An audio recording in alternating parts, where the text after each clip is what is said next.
జమిలీ ఎన్నికలకు కేంద్ర కేబినెట్ ఆమోదం తెలిపింది. రామ్నాథ్ కోవింద్ ప్యానెల్ నివేదికకు గ్రీన్ సిగ్నల్ ఇచ్చింది. పార్లమెంట్ శీతాకాల సమావేశాల్లో ఈ బిల్లును ప్రవేశపెట్టనున్నారు. అది చట్టంగా మారితే లోక్సభ, అసెంబ్లీ, స్థానిక ఎన్నికలను 100 రోజుల వ్యవధిలో ఏకకాలంలో నిర్వహించాల్సి ఉంటుంది.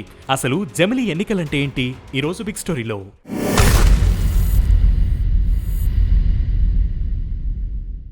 మన దేశంలో లోక్సభ ఎన్నికలు, శాసనసభ ఎన్నికలు, స్థానిక సంస్థల ఎన్నికలు ఇలా మొత్తం 3 రకాల ఎన్నికలు ఉన్నాయి.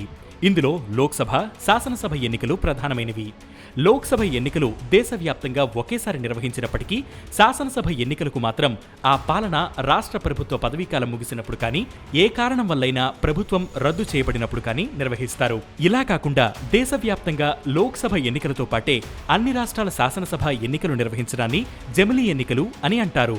అయితే మన దేశంలో ఇలా దేశవ్యాప్తంగా ఒకేసారి ఎన్నికలు నిర్వహించడం కొత్తేమీ కాదు.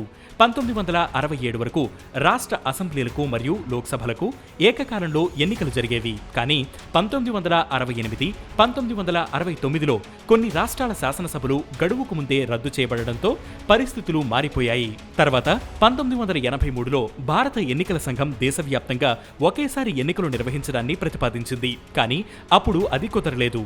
1999లో కూడా లా కమిషన్ నివేదిక కూడా ఈ అంశాన్ని ప్రస్తావించింది.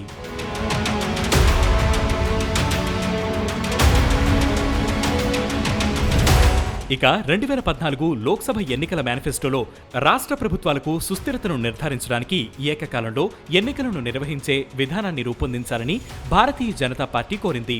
2016లో ప్రధాని నరేంద్ర మోదీ ఈ అంశాన్ని మరోసారి తెరపైకి తీసుకువచ్చారు. 2017లో నీతి ఆయోగ్ ఏకకాల ఎన్నికల ప్రతిపాదనపై వర్కింగ్ పేపర్ను సిద్ధం చేసింది. ఏకకాలంలో ఎన్నికలు నిర్వహించాలంటే కనీసం 5 రాజ్యాంగ సిఫార్సులు అవసరమని 2018లో లా కమిషన్ పేర్కొంది. 2019లో రెండోసారి అధికారం చేపట్టిన 2 నెలల తర్వాత ప్రధాని మోదీ అన్ని రాష్ట్రాల పార్టీల అధినేతలతో సమావేశమై ఏకకాల ఎన్నికలపై చర్చించారు. కాంగ్రెస్, తృణమూల్ కాంగ్రెస్, బహుజన్ సమాజ్ పార్టీ, సమాజ్వాదీ పార్టీ, డిఎంకేతో సహా పలు ప్రతిపక్ష పార్టీలు ఈ సమావేశానికి దూరంగా ఉండగా ఆమ్ ఆద్మీ, తెలుగుదేశం, బీఆర్ఎస్ పార్టీలు ప్రతినిధులను పంపించాయి. ఒకేసారి ఎన్నికలు నిర్వహించేందుకు భారత ఎన్నికల సంఘం పూర్తి స్థాయిలో సన్నద్ధంగా ఉందని, కానీ అది అమలు చేయాలంటే రాజ్యాంగంలో మార్పులు రావాలని, పార్లమెంట్లో తీర్మానం చేయాలని 2022లో అప్పటి ప్రధాన ఎన్నికల కమిషనర్ సుశీల్ చంద్ర అన్నారు. ఒక దేశం, ఒక ఎన్నిక విధానం అమల్లోకి రావాలంటే రాజ్యాంగంలో ఈ 5 మార్పులు చేయాలి.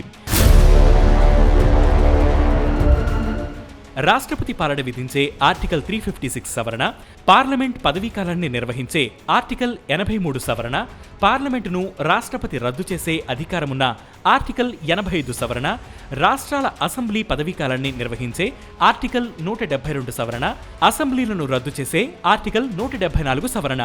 ఒక దేశం, ఒక ఎన్నిక వల్ల కలిగే లాభాలు.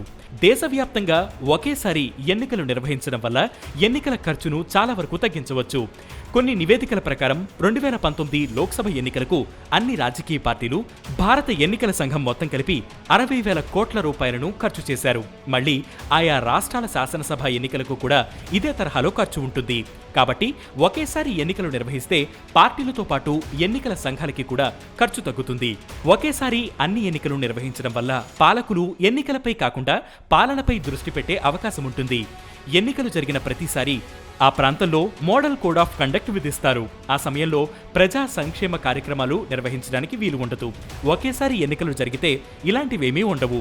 ఒకేసారి ఎన్నికలు నిర్వహిస్తే ఓటర్లు కూడా సౌకర్యవంతంగా ఓటు వేస్తారు. దీనివల్ల ఓటింగ్ శాతం పెరిగే అవకాశం ఉంటుంది. అయితే ఇలా ఒకేసారి ఎన్నికలు నిర్వహించడం వల్ల ప్రాంతీయ పార్టీల మీద జాతీయ పార్టీల ప్రభావం పడే అవకాశం ఉంది.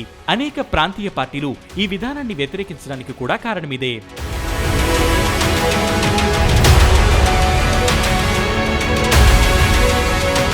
పార్లమెంట్ శీతాకాల సమావేశాల్లో ఈ బిల్లును ప్రవేశపెట్టనున్నారు.